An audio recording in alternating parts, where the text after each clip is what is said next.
Have you ever found yourself staring at a blank wall, practicing exactly how to tell the barista you want oat milk so you don't mess it up?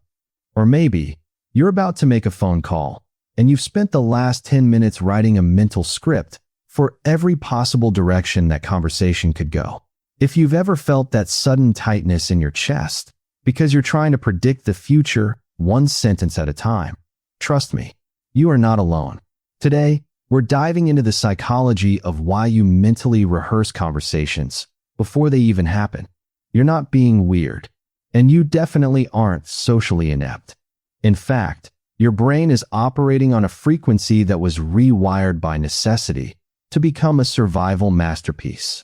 Let's start with what's actually happening in your head during those rehearsals.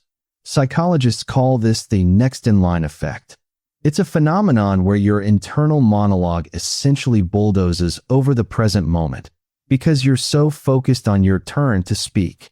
For people with hyperactive self-awareness, this isn't just a one-time thing. It's a permanent mode of existence. You aren't just thinking about what to say, you're internally narrating, asking yourself, am I making enough eye contact? Is my handshake too firm? Did I just interrupt them? Your working memory is like a juggler, trying to keep 6 balls in the air at once, while someone hands you a single, arbitrary sound, like a person's name, and your brain simply doesn't have the space to babysit it. But where does this need for a safety net come from? For many of us, this trait was forged in what researchers call a high-contingency environment. Picture this. You're 8 years old, a latchkey kid, coming home to an empty house. You learned early on that your actions had real, immediate consequences that you couldn't talk your way out of. You had to learn to read the emotional temperature of a room, sensing a parent's mood the second they walk through the door, before you even learned to read chapter books. Psychologically, this is called parentification, where a child takes on roles and responsibilities that should belong to adults. It's not true maturity. It's a survival adaptation, where your nervous system learns to operate in crisis mode as its default setting. You rehearse now because back then, letting your guard down had consequences.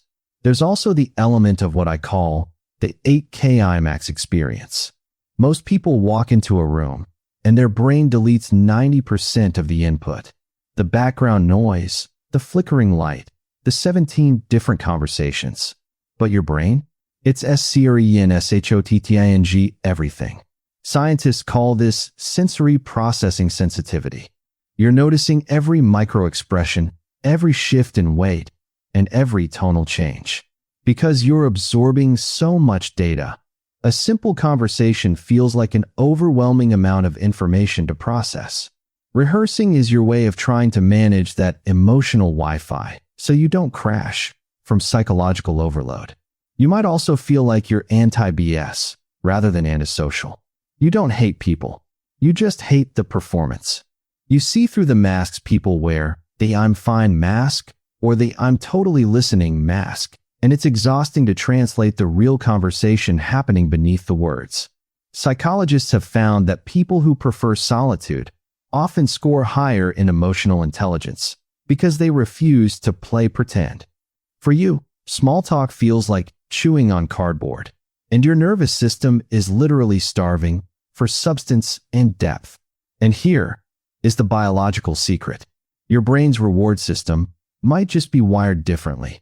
While extroverts get a dopamine parade from the buzz of a crowd, your system might run on a neurotransmitter called acetylcholine. This chemical rewards introspection, deep focus, and being alone.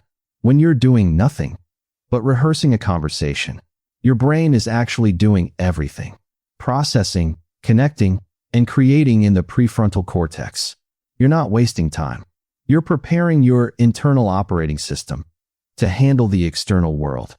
So, if you're a chronic rehearser, here is the reframe you need. You don't have a memory problem, and you don't have a personality flaw. You have a preoccupation with integrity. You want your words to match your internal reality. You are a highly associative thinker who remembers stories, feelings, and the texture of a person's laugh long after you've forgotten their name. This traumatic intelligence has made you a lighthouse, someone who can navigate storms and sense what others need before they even say it. That bone-deep tiredness you feel, it's not laziness. It's the result of your nervous system being in overdrive. Since elementary school, you've been holding on so tight for so long, trying to manage every variable so things don't fall apart. But I want you to know that it is safe to be a beginner at being taken care of. It's okay to let someone else hold the weight for a while. So tell me, do you recognize that safety script in your own life? Are you the friend who has 17 backup plans for a simple coffee date? Drop your experience in the comments. I genuinely want to hear how your brain builds its safety nets. If this resonated with you, please subscribe and join our community of deep thinkers.